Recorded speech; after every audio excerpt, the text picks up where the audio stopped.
दोस्तों, बिहार के राजगीर में जरासंध के छिपे खजाने की कहानी तो आप सबने सुनी ही होगी। उसमें इतने हीरे जवाहरात होने की बात कही जाती है कि लोगों को भरोसा ही नहीं होता।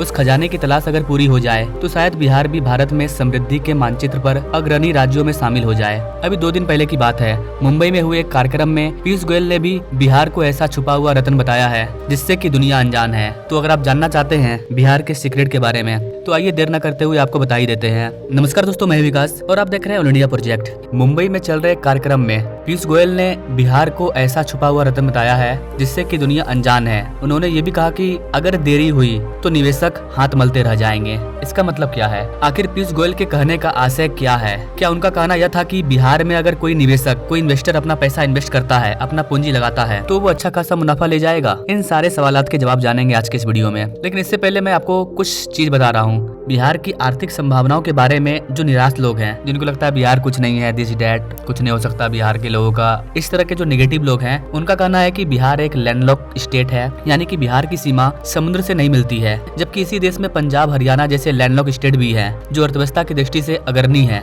दिल्ली भी लैंडलॉक है, मध्य प्रदेश भी लैंडलॉक है, ये सब तो बहुत आगे है। ऐसा नहीं है कि दिल्ली, हरियाणा, पंजाब ये सारे राज्य हमेशा से ही ऐसे थे। पहले ये भी बदहाली के शिकार थे, लेकिन इन राज्यों ने चरणबद्ध विकास प्रक्रिया के जरिए यह मुकाम हासिल किया है। बिहार जैसे छिपे रत्न का सबसे बड़ा खजाना यहाँ का मानव संसाधन है, जो दूसरे राज्यों को अपने श्रम और कौशल से समृद्ध कर रहा है। आज के टाइम में आप भारत छोड़ो, आप दुनिया के किसी भी शहर में चल जाओ, वहाँ पर आपको एक न एक बिहारी दिख जाएगा। और ये ऑलरेडी बिहार की एक खजाना है कि बिहार के लोग अपने श्रम और कौशल से समृद्ध कर रहे हैं दुनिया को। इसके अलावा बिहार की बड़ी आबादी का जनसांख्यिकीय लाभ लेने के लिए भी बड़ी पहल करने की जरूरत है, क्योंकि ये बड़ी आबादी केवल श्रम संसाधन या मानव संपदा नहीं है, बल्कि एक बड़ा बाजार भी है। कोई भी निवेशक इस बड़े बाजार का लाभ उठा सकता है। बिहार में कई सारी चीजों की अपॉर्चुनिटी है, लेकिन जो बड़े बड़े इन्वेस्टर हैं उनको इनके बारे में पता नहीं है। आपको बताना चाहेंगे गाइस कि बिहार के 13 जिलों में बहुमूल्य रत्नों, पत्थरों और खनिज भंडारों के छिपे होने का संकेत मिलता है। बिहार सरकार के सेंट्रल जियोलॉजिकल प्लानिंग बोर्ड ने इन सारी चीजों की सर्वे के लिए परियोजना को अनुमति दे दी है। नवादा,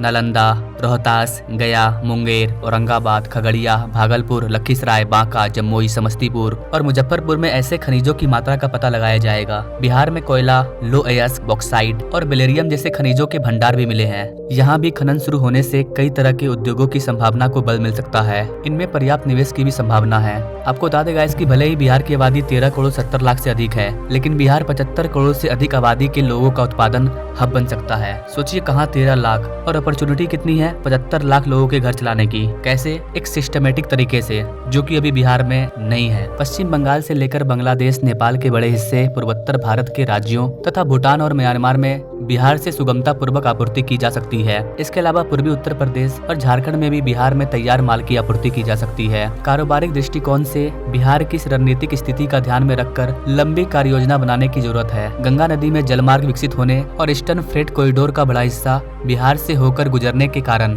यहाँ से निर्यात भी आसानी से हो पाएगा। ये जो डेडिकेटेड फ्रेट कॉरिडोर बन रहा है, जो कि बिहार से होकर गुजरा है, अगर बिहार में फैक्ट्रियां बैठती है, कंपनी बैठती है, तो उनके माल को निर्यात किया जा सकता है बाकी राज्यों में और फिर कलकत्ता के जरिए विदेशों में भी। तो अपॉर्चुनिटी तो बहुत सारी है। बिहार में नेपाल से लंबी अंतर्राष्ट्रीय सीमा लगने के कारण यहाँ पर तैयार हो रहे मालों के लिए नेपाल एक बड़ा बाजार बन सकता है। पीयूष गोयल के बिहार को छुपा रत्न कहने के पीछे का यही आशय है। They are not willing to leave their villages. They are not willing to leave their home state. They want to work in their own home state. And that is where the investment opportunity becomes very attractive.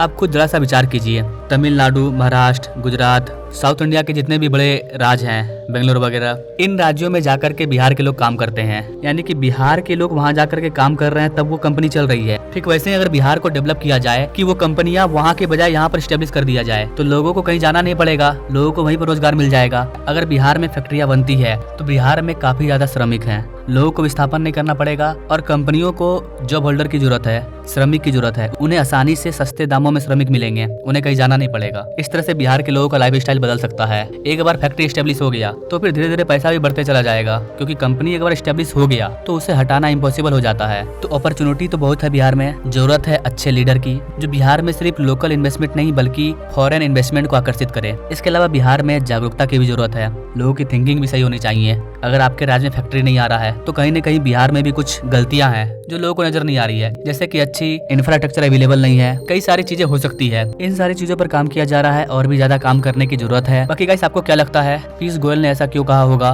कि निवेशक पछताएंगे अगर वो बिहार में जल्दी नहीं आते हैं? तो आप कमेंट कीजिएगा अपने राय। अगर आप हमारे वीडियो को बिहार से देख रहे हैं तो इस वीडियो को एटलीस्ट कम से कम अपने 5 दोस्तों को जरूर शेयर कीजिए ताकि उन्हें पता चले कि बिहार क्या है। बाकी मिलेंगे नेक्स्ट वीडियो में, तब तक के लिए जय हिंद।